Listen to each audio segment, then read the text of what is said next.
I can memorize it. No need. I'll just use your hand. Hai Sob, film kali ini berjudul Do Justice yang rilis tahun 2023. Film tentang balas dendam seorang suami sekaligus ayah bagi istri dan anaknya yang dibunuh oleh kelompok mafia perdagangan organ manusia. Nah, bagaimana kisah pria itu membalas para mafia bengis tersebut? Yuk langsung aja kita masuk ke dalam ceritanya. Nah, di awal film terlihat seorang misterius tengah memacu kencang mobilnya dengan tidak begitu santuy. Meski tak diperlihatkan secara jelas, namun nampak terpendam amarah yang begitu besar dalam dirinya yang membuat ia mengendarai mobil dengan ugal-ugalan. Di tempat lainnya, sejumlah orang terlihat akan kembali pulang setelah melalui malam bersama. Namun sempat terjadi perdebatan di kala itu. Pasalnya, motor salah satu pria yang bernama Rishi kedapatan tengah kempes dan tak memungkinkannya untuk tak menggunakan kendaraan tersebut. Melihat hal itu, sosok yang ditenggarai sebagai pemimpin bernama Alice lalu memerintahkan anak buahnya yang bernama Pete untuk segera mengambil trailer di rumahnya. Hal itu dimaksudkan agar motor Rishi dibawa pulang menggunakan trailer tersebut. Namun bukannya menuruti perintah pemimpinnya, Pete terkesan enggan membuang waktunya hanya untuk bolak-balik sekedar mengambil trailer hanya demi mengangkut motor si Rishi. Sama halnya dengan Tommy, pria gemuk itu justru menganggap jika perintah yang diberikan Alice terdengar lucu dan terkesan seperti ingin mengerjai anak buahnya sendiri. Namun perkataan itulah yang justru memancing amarah si Alice. Ia malah memutuskan untuk pulang bersama Rishi dan meninggalkan Tommy yang diharuskannya menjaga motor di sana sembari menunggu kedatangan trailer. Alice dan yang lainnya pun lalu bergegas pergi dengan meninggalkan Tommy sendirian di tempat itu. Sial bagi Tommy, ia yang saat itu sedang lengah tiba-tiba mendapat tusukan pisau di tangannya.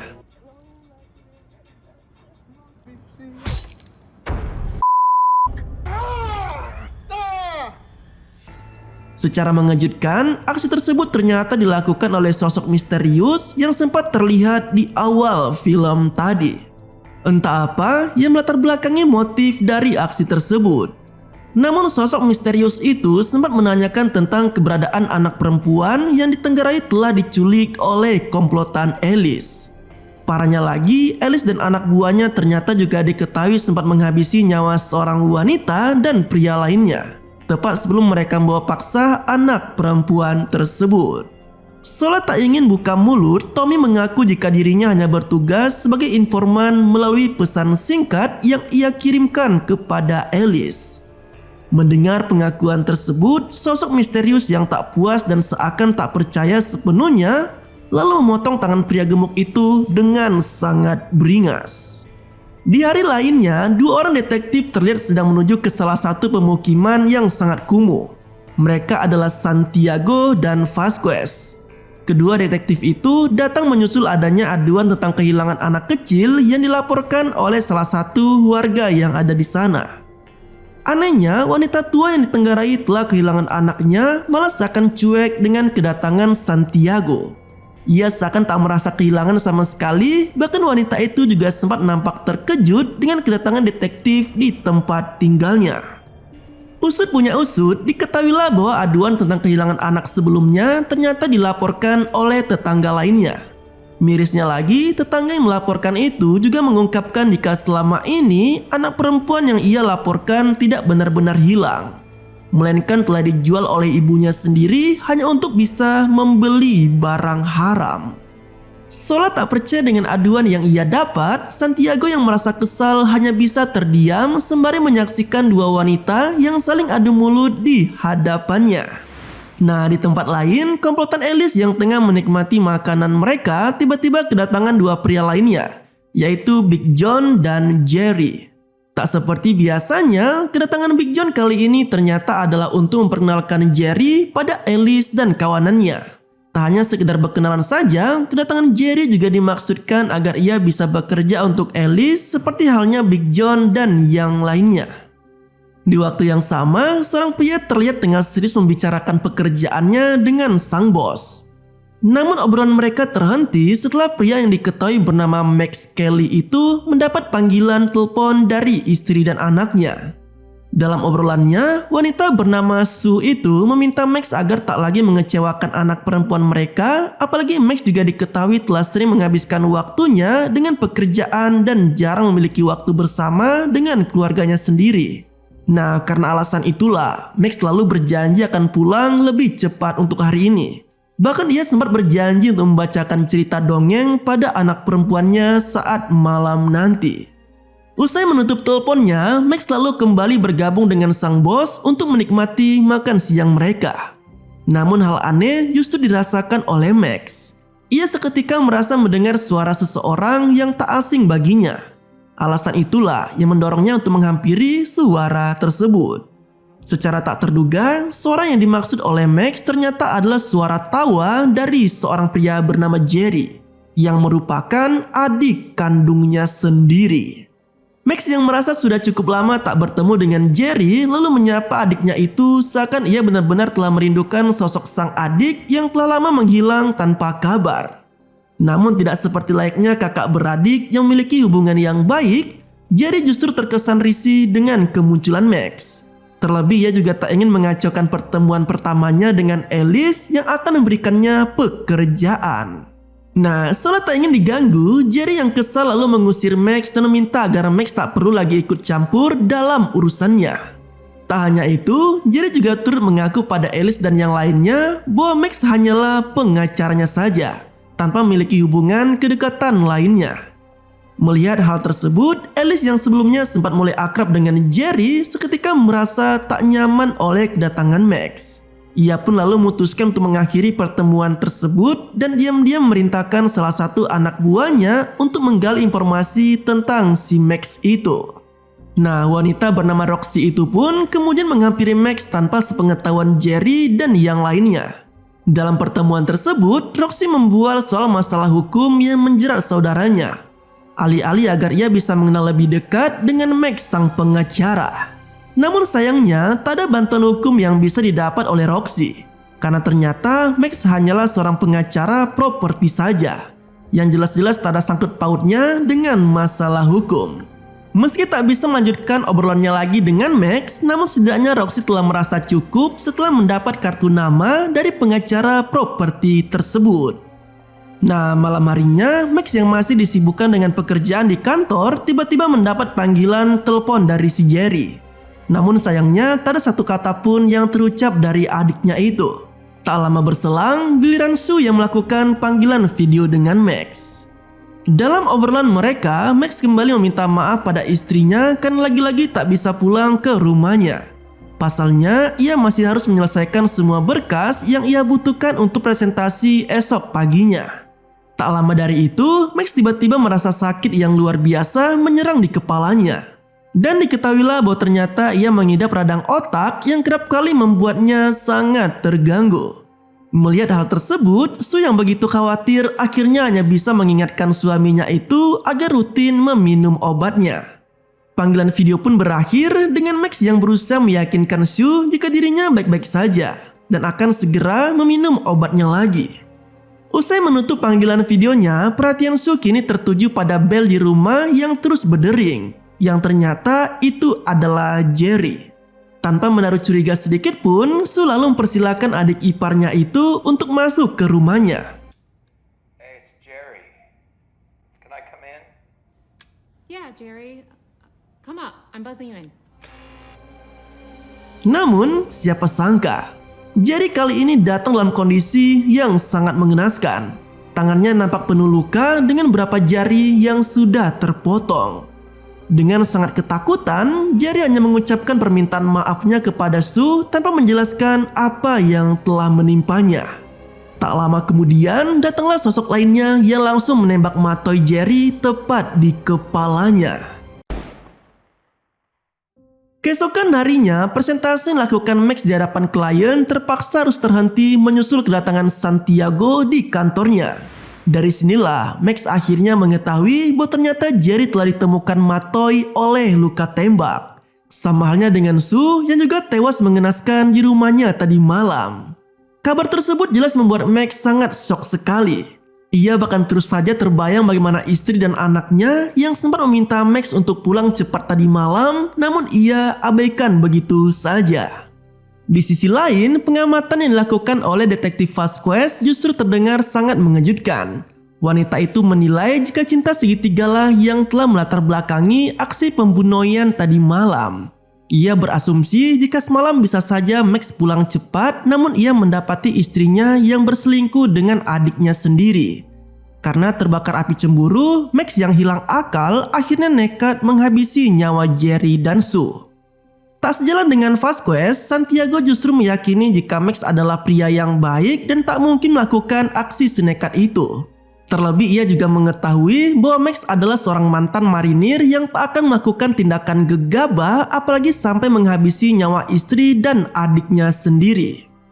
Di ruang interogasi, Santiago sempat membicarakan tentang masa lalu Max termasuk Jerry yang ternyata merupakan agen rahasia FBI. Max juga mengungkapkan soal telepon dari Jerry semalam yang tak memberikan satu patah kata pun tepat sebelum Sue menelponnya. Kini hanya anak perempuannya sajalah yang menjadi satu-satunya harapan bagi Max. Hal itu juga yang diungkapkan olehnya berulang kali pada Santiago. Meski kepolisian sendiri masih belum mengetahui keberadaan dari anak tersebut. Usai memberikan keterangan di hadapan polisi, Max selalu memutuskan untuk pulang ke rumahnya. Di tempat itulah perasaan Max seketika dibuat hancur setelah mendapati kondisi rumah yang sangat berantakan. Terlebih ketika ia mendapati gambar buatan anaknya yang terasa begitu menyayat hatinya. Tak lama kemudian, Big John pun tiba-tiba datang dan berusaha membekap mulut Max.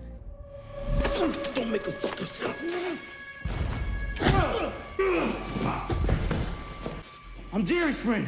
What are you doing here? I had no place to go. Dalam pertemuan itulah, Big John mengungkapkan bahwa kedatangannya hanyalah untuk memberikan kunci rumah milik Jerry. Pria itu menjelaskan bahwa sebelumnya Jerry sempat berpesan padanya untuk memberikan kunci tersebut pada Max apabila hal buruk terjadi pada dirinya.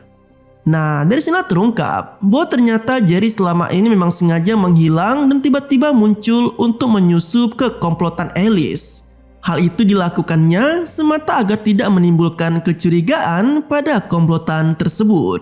Siasat dilakukan oleh Jerry dan Big John untuk masuk ke komplotan Alice agaknya telah berjalan dengan cukup baik. Namun semua itu berakhir sia-sia ketika Max tiba-tiba muncul untuk menyapa Jerry di rumah makan tempo hari. Kedatangan Max nampaknya telah mengubah penilaian Alice pada Jerry.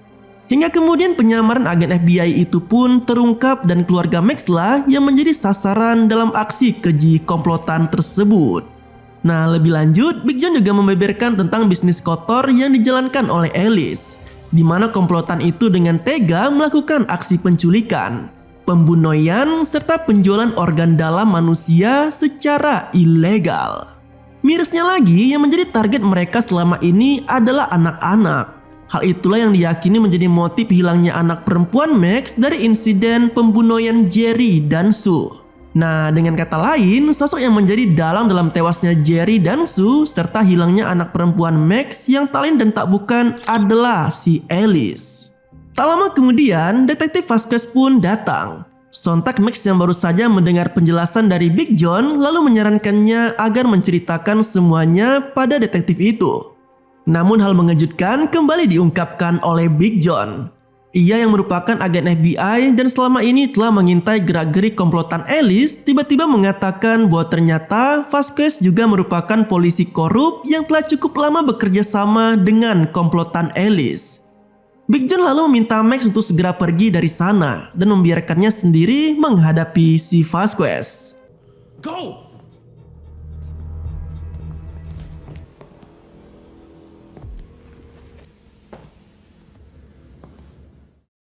Dalam pertemuannya, Big John yang masih menyamar sebagai anak buah Alice berdalih jika keberadaannya di rumah Max adalah untuk mencari uang yang sempat dicuri oleh Jerry. Namun Vasquez yang jelas-jelas mengetahui aksi penyamaran Big John tanpa basa-basi langsung melesatkan tembakannya yang membuat agen FBI itu meninggoy dengan cara yang tidak santuy. Hebatnya lagi, Big John yang berada di ujung kematoyannya sempat mengaktifkan granat yang ia bawa. Alhasil, ledakan hebat pun terjadi dan turut menewaskan si Vasquez di sana.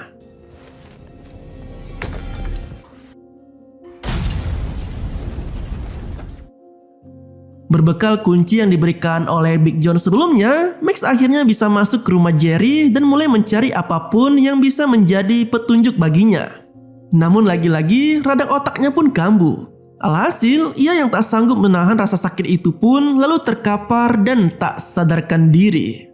Nah, sementara itu, di hadapan atasannya yang bernama Daniel, Santiago kini dicurigai sebagai polisi korup yang telah bekerja sama dengan si Vasquez.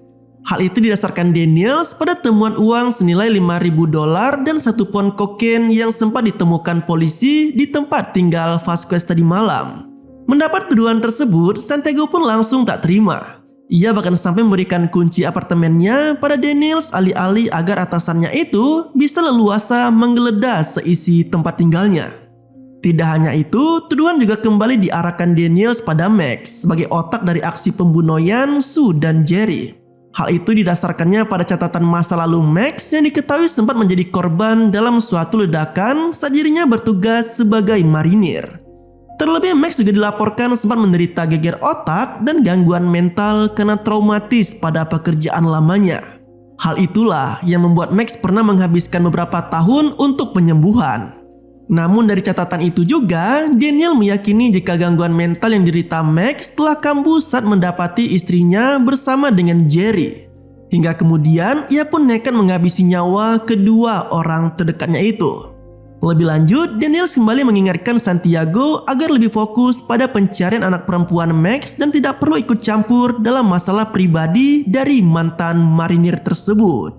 Petinggi kepolisian itu bahkan sampai mengancam Santiago agar tidak main-main dengannya. Apalagi sampai menjadi polisi korup seperti halnya yang dilakukan oleh Vasquez selama ini. Di tempat lainnya, pertemuan tengah dilakukan Alice dengan sosok pemimpin dari bisnis penjualan organ dalam manusia.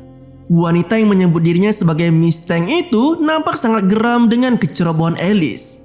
Pasalnya kemunculan Jerry sebagai agen FBI secara tak langsung telah menegaskan betapa tidak becusnya Alice dalam menjalankan bisnisnya. Meski Jerry telah diatasi oleh komplotannya, namun bagaimanapun juga Alice tetap harus mengembalikan uang yang sempat hilang darinya. Menyadari dirinya telah salah, Alice pun berjanji untuk segera mencari dan menyerahkan uangnya kepada Miss Tang. Kembali ke Max, ia yang tersadar secara tak sengaja malah menemukan adanya tas besar yang tersembunyi di balik ranjang. Secara mengejutkan, tas yang tersembunyi itu ternyata berisi banyak uang di dalamnya, termasuk dokumen penyelidikan Jerry lengkap dengan daftar para korban kebengisan Alice. Atas temuan itulah, Max kini meyakini jika selama ini adiknya memang telah sengaja menghilang hanya untuk menyusup ke dalam sindikat penjualan organ manusia. Namun dari fakta itu juga, sang mantan marinir juga semakin merasa khawatir dengan nasib anak perempuannya. Karena alasan itulah, berbagai persiapan pun dilakukan oleh Max. Soalnya ia sudah tak ingin lagi menaruh harapan pada kepolisian dan ingin menegakkan keadilan dengan caranya sendiri. Sementara itu, kehidupan yang kurang harmonis agaknya telah menerpa rumah tangga Santiago dan istrinya. Ketidakcocokan satu sama lain serta kesibukan dengan pekerjaannya masing-masing nampaknya telah menjadi penyulut keretakan rumah tangga mereka. Bahkan Santiago juga sempat membicarakan soal rencana penceraian mereka. Namun ternyata niat tersebut justru tak sejalan dengan sang istri yang terkesan enggan untuk berpisah dengan detektif itu. Wanita tersebut berdalih bahwa anak-anak bagaimanapun juga masih membutuhkan orang tuanya. Terlebih figur sang ayah yang selama ini memang tak pernah dekat dengan mereka.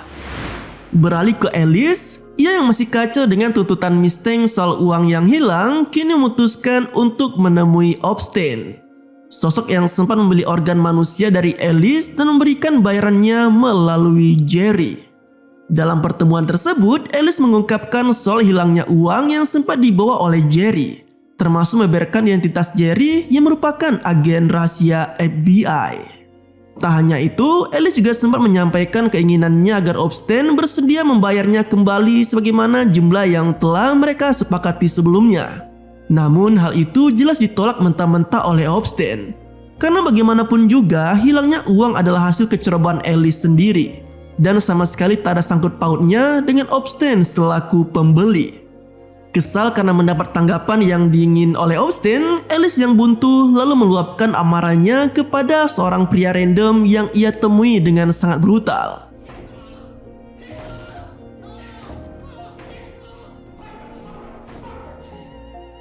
Merasa cukup dengan itu, ia bersama anak buahnya pun lalu memutuskan untuk pulang dan terjadilah adegan sebagaimana yang sempat diperlihatkan di awal film tadi. Beralih ke Santiago, penelusurannya pada kasus penculikan anak kini mulai mengerucut. Ia bahkan mendapati fakta yang sangat memilukan, di mana sebagian besar kasus kehilangan anak hanya menimpa keluarga pecandu dan kriminal. Sementara 5% yang lainnya merupakan anak-anak dari keluarga kaya dan sehat. Karena alasan itu juga, maka sangat sedikit kasus kehilangan anak yang secara sengaja dilaporkan oleh orang tua mereka sendiri. Termasuk tidak pernah adanya aduan soal permintaan uang tebusan dari pelaku penculikan selama ini.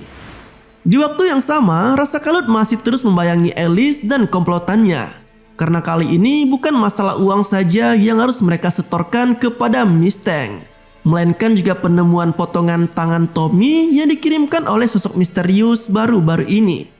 Bodohnya lagi, mereka yang masih belum tahu siapa sosok tersebut malah meyakini jika itu semua dilakukan oleh Mustang sebagai upaya untuk menakut-nakuti si Alice. Entah apa yang ada di benak Pete, ia yang merasa paling jago malah berinisiatif untuk menemui langsung Mustang dan hal itu dimaksudkannya agar ia bisa menjelaskan duduk perkara alih-alih bernegosiasi dengan pemimpin tertinggi sindikat tersebut.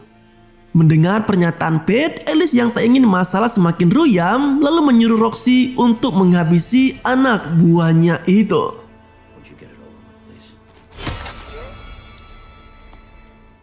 Di kantor kepolisian Seattle, Daniel dan Santiago terlihat tengah serius menggali informasi dari si Obstein. Usut punya usut, pria parubaya itu memang sengaja didatangkan menyusul data yang sempat berhasil dihimpun oleh Santiago. Di mana anak Obstein yang tadinya sempat masuk dalam daftar antrian pemesanan organ dalam tiba-tiba dicoret dan kini sudah dalam kondisi yang sehat. Meski sempat berdalih jika anaknya telah mendapat donor dari salah satu rumah sakit di Cina, namun pada akhirnya Obstein mau buka mulut terkait aksi pembelian ilegal organ manusia yang ia lakukan. Dalam pertemuan itulah akhirnya terungkap sosok yang menjadi penjual dalam bisnis gelap tersebut, yaitu si Alice. Kembali ke Max, ia yang masih dengan setelan misteriusnya kini terlihat tengah membuntuti salah satu anak buah Alice yang bernama Keiko. Tanpa basa-basi, mantan marinir itu dengan brutal menghujamkan pisaunya yang membuat Keiko tewas seketika. Funny you should say that.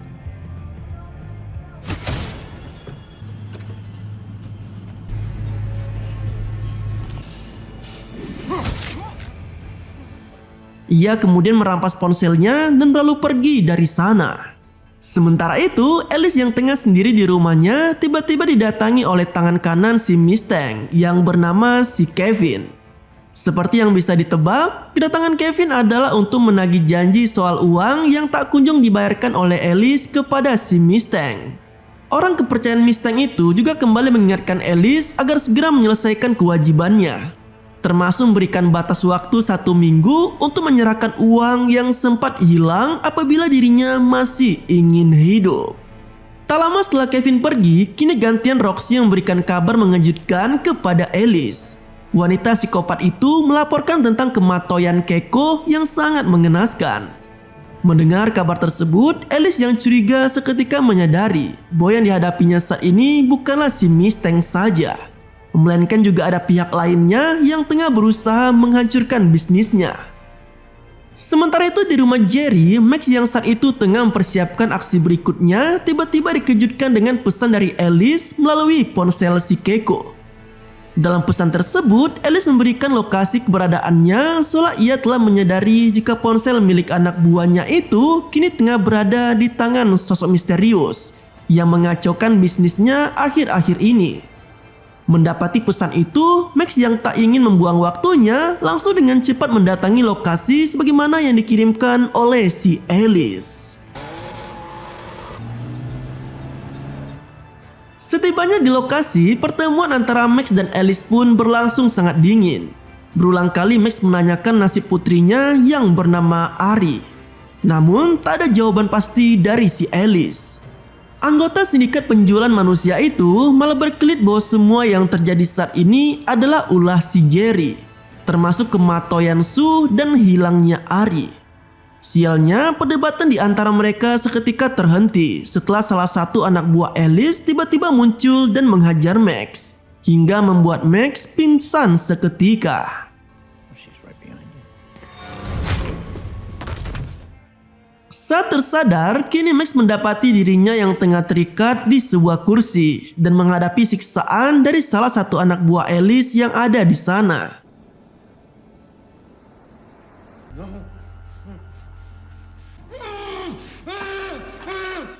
Pria gempal bernama Junior itu bahkan tidak hanya menyiksa Max saja, tetapi dengan sesumbar mengungkapkan jika dirinya lah yang menjadi pembunuh dari istrinya, yaitu si Sue.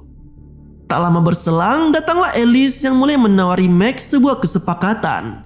Pria parubaya itu mengungkapkan jika saat ini Ari masih dalam kondisi yang sangat baik, dan Max bisa kembali bertemu dengan anak perempuannya itu hanya jika Max mau memberitahu lokasi keberadaan uang yang sempat dicuri oleh Jerry. Seolah tak memiliki pilihan lainnya, Max mau tak mau akhirnya memberitahu soal keberadaan uang yang selama ini disimpan Jerry di rumahnya. Puas dengan jawaban dari sang mantan marinir itu, Alice segera bergegas pergi menuju rumah Jerry bersama dengan Roxy dan Rizzy. Sesampainya di rumah Jerry, kedua anak buah Alice itu langsung menggeledah seisi rumah sehingga kemudian Rizzy pun berhasil menemukan tas berisi uang dalam sebuah kardus.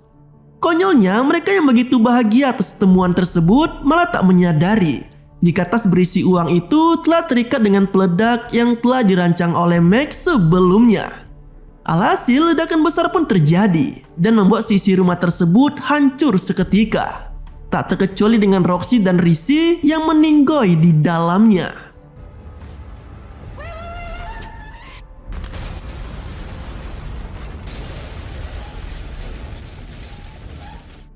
Sementara Alice yang sedari tadi mengawasi dari dalam mobil, kini hanya bisa memendam kekesalan karena merasa telah dikerjai habis-habisan oleh si Max. Ia lalu memutuskan untuk kembali ke lokasi sebelumnya, berniat untuk melampiaskan amarahnya kepada Max. Di waktu yang sama, Junior yang tengah lengah tiba-tiba dikejutkan oleh kedatangan Santiago. Berbekal todongan pistol, Santiago dengan leluasa masuk ke dalam markas Alice dan berhasil membebaskan Max. Namun hal di luar dugaan malah terjadi. Max tiba-tiba menyekap Santiago dari belakang hingga membuatnya pingsan seketika. Hal itu semata dilakukannya agar bisa membalaskan dendam kematian Sue pada Junior. Dan benar saja, sang mantan marinir pun sukses menghabisi Junior tanpa perlawanan sedikit pun. Beralih ke Alice yang baru saja tiba di markas dan berniat untuk menghabisi Max, malah hanya mendapati Junior yang telah meninggoy. Anak buahnya itu bahkan kini hanya terduduk tak bernyawa dengan isi perut yang terburai. Belum cukup dibuat kacau dengan pemandangan yang ada di hadapannya, kini Alice malah mendapatkan telepon dari Kevin yang mintanya untuk bertemu dengan si Mustang. Dalam pertemuan tersebut, Alice yang telah terpojok akhirnya hanya bisa memberikan sejumlah uang dalam kondisi tak layak pasca ledakan sebelumnya. Namun itu ternyata hanyalah siasat dari si Alice saja. Karena kemudian ia dengan keji menembak matoi Kevin dan Mustang di tengah-tengah ramainya pengunjung restoran itu.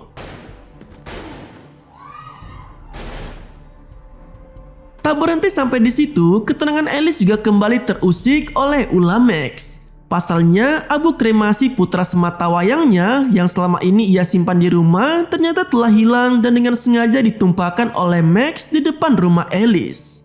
Geram dengan tingkah Max, Alice lalu mengejar mantan marinir itu hingga sampailah mereka di salah satu bangunan tua. Di tempat itulah pertemuan tidak hanya dilakukan oleh Max dan Alice saja, karena ternyata Santiago pun ikut muncul setelah sempat membuntuti mobil Alice sebelumnya. Perdebatan juga sempat terjadi di antara mereka, karena bagaimanapun juga aksi main hakim sendiri jelas tak bisa dibenarkan.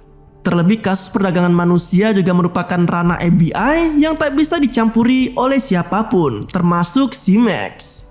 Mendengar penjelasan Santiago, Max yang selalu berusaha kooperatif akhirnya harus rela pembunuh istrinya itu diborgol dan siap diamankan oleh FBI.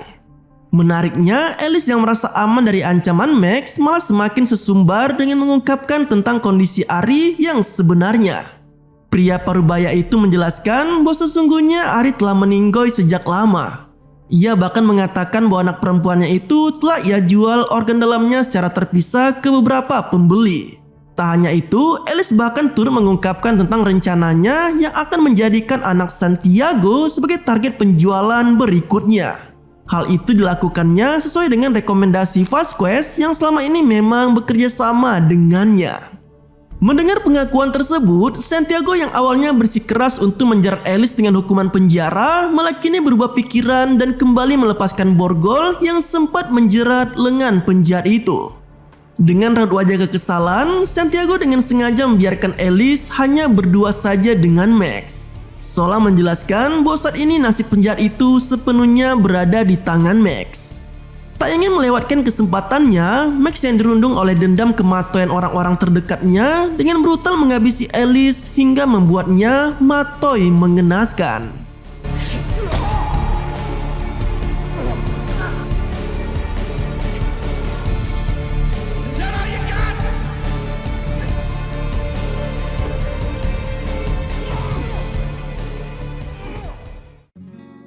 Nah, singkat cerita, kini Santiago mulai menyadari kesalahannya dan berjanji untuk lebih banyak meluangkan waktunya bersama dengan keluarganya. Ia bahkan bisa kembali bermesraan dengan istrinya, sembari mengawasi kedua anak mereka yang tengah bermain di taman. Lain halnya dengan Max, ia yang masih belum puas dengan kematoyan Alice, kini memutuskan untuk memburu para pelaku penjualan anak di sekeliling kota. Tak terkecuali dengan wanita pecandu yang sempat menjual anaknya sendiri kepada si Alice. Dan kisah pada film ini pun berakhir dengan penuh balas dendam yang brutal. Nah, itu lalu cerita dari film berjudul Due Justice yang rilis tahun 2023. Jika sobat suka dengan kisah-kisah seperti ini, jangan lupa share video ini ya. Terima kasih telah menonton video ini sampai habis. Sampai jumpa pada video selanjutnya.